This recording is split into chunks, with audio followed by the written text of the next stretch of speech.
আপনি কোনো ভালো কাজ করেন গোপনে, যেটা আল্লাহ ছাড়া কেউ জানে না, ওর ওসিলা করে আপনি আল্লাহর কাছে যান, দোয়া কবুল হবে ইনশাআল্লাহ।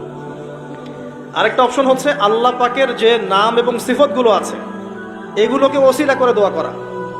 যেমন আল্লাহ তোমার রহমান নামের ওসিলায় আমি তোমার কাছে দয়া চাচ্ছি, তোমার আল গফুর নামের ওসিলায় আমি ক্ষমা চাচ্ছি, তোমার আর রাজ্জাক নামের ওসিলায় আমি রিজিক চাচ্ছি, ওয়াহাব নামের ওসিলায় আমি সন্তান চাচ্ছি ইত্যাদি।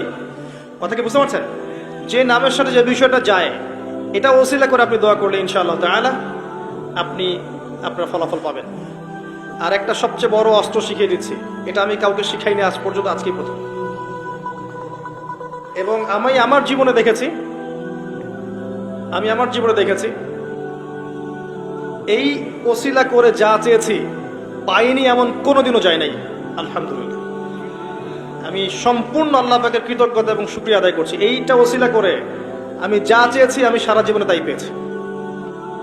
এবং আমি বিশ্বাস করি আমি যা পেয়েছি, এই বয়সে আমি যা পেয়েছি আল্লাহ পাক কোটি কোটি মানুষকে তা দেন নাই, এটা আমি বিশ্বাস করি। এই বয়সে আমি যা পেয়েছি আল্লাহ পাক আমাকে যা দিয়েছেন, যত দিয়েছেন, কোটি কোটি মানুষকে আল্লাহ পাক তা দেন নাই, আমি এমনটাই মনে করি। আমি কি শিখাই দেব সেটা? আপনি আল্লাহ পাকের তাওহীদের ওসিলা দিয়ে দোয়া করেন। দোয়া করতে করতে আল্লাহকে বলেন, আল্লাহ তোমার তাওহীদের কালিমা লা ইলাহা ইল্লাল্লাহ এর ওসিলা করে তোমার কাছে আমি চাচ্ছি, আপনি পাবেন ইনশাআল্লাহ। যদি আপনার রিজিক হালাল হয়, যদি আপনার আকীদায় শিরক না থাকে, যদি আপনার আমলে বেদাত না থাকে, ইনশাআল্লাহ পাবেন। এর পরেও দুটো কথা আছে, সেটা হলো যদি দেখেন পান নাই, ইনস্ট্যান্ট পান নাই, মনে করবেন না দোয়া কবুল হয় নাই। এমনও দোয়া আছে যে আমি 10 বছর থেকে করছি এখনো পাইনি। এমনও দোয়া আছে আমি নিজেই 10 বছর থেকে করছি, আমার কাছে মনে হয় 2009-10 সাল থেকে আমি করছি, এখন পর্যন্ত পাইনি, ইনশাল্লাহ পাবো। তো ইনস্ট্যান্ট সব পেতে হবে এমন নয়। যদি দেখেন পান নাই, তার মানে 3টা বিষয় ঘটেছে। একটা, বান্দা দোয়া করেছে, সাথে সাথে কবুল করা হয়নি, আপনাকে এটা উপযুক্ত সময় দেয়া হবে ইনশাআল্লাহ।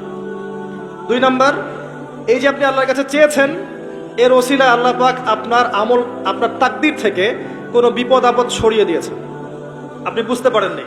আপনি দোয়া করেছেন, হয়তো মনে হচ্ছে আপনি পান নাই, কিন্তু এর ওসিলায় আল্লাহ পাক আপনার তাকদীর থেকে কোনো বিপদকে মিটিয়ে দিয়েছেন, আপনি বুঝতে পারেননি। একটা হচ্ছে দুটার কোনোটাই হয়নি, পরকালে কিয়ামতের মাঠে আল্লাহ আপনাকে দিবেন জন্য জমা রেখেছেন। অতএব দোয়া করলে কোনো লস নাই। বেশি বেশি দোয়া করবেন, সিজদায় বেশি বেশি দোয়া করবেন, ফরজ সালাতের আগে পরে করবেন, নরমালি হাত তুলে দোয়া করবেন, নফল নামাজ পড়ে করবেন, দান সাদাকা করে করবেন, কোরআন তেলাওয়াত করে করবেন, দোয়া বাড়িয়ে দেন। আত্মশুদ্ধির কথা আমরা যে বলি না, কয়েকটা বিষয় জড়িত। বেশি বেশি কোরআন তেলাওয়াত করলে আত্মশুদ্ধি হয়, বেশি বেশি জিকির করলে আত্মশুদ্ধি হয়, আল্লাহওয়ালা মানুষের সহবতে গিয়ে পড়ে থাকলে আত্মশুদ্ধি হয়, বেশি বেশি দোয়া করলে আত্মশুদ্ধি হয়, বেশি বেশি পরকালের কথা ফিকির করলে আত্মশুদ্ধি হয়। এগুলোর খুব বেশি প্রয়োজন। আত্মশুদ্ধি না থাকলে আমরা আগামীতে পথ চলতে পারবো না। একটা বাতি থেকেই বাতি জ্বলবে ইনশাআল্লাহ। আপনি নিজেকে ছোট মনে করেন না, তুচ্ছ মনে করেন না। একটা বাতি থেকেই 1000টা বাতি জ্বলবে ইনশাআল্লাহ। আগে নিজে ঠিক হন, তারপরে কু আনফুসাকুম ওয়া আহলিকুম নারা, নিজে জাহান্নামের আগুন থেকে বাঁচো, পরিবারবর্গকে বাঁচাও। পরিবারকে বাঁচান ভাই। পরিবার খুব কঠিন জিনিস, কারণ পরিবার কথা শুনতে চায় না। হ্যাঁ, দেখবেন মানুষ কথা শুনবে, পরিবারের লোক কথা শোনে না, এমন হবে। ওইখানে আপনাকে সবর করতে হবে। যদি দেখেন যে শেষমেশ দাওয়াত দিতে দিতে বুঝাতে বুঝাতে আর কথা শোনেই না, আপনি আলাদা হয়ে যান, তাও ভালো। কথা বুঝতে পারেন নাই? আসহাবুল কাহফের মতো হয়ে যান, তারপরে আপোষ করেন না অন্যায়ের সাথে।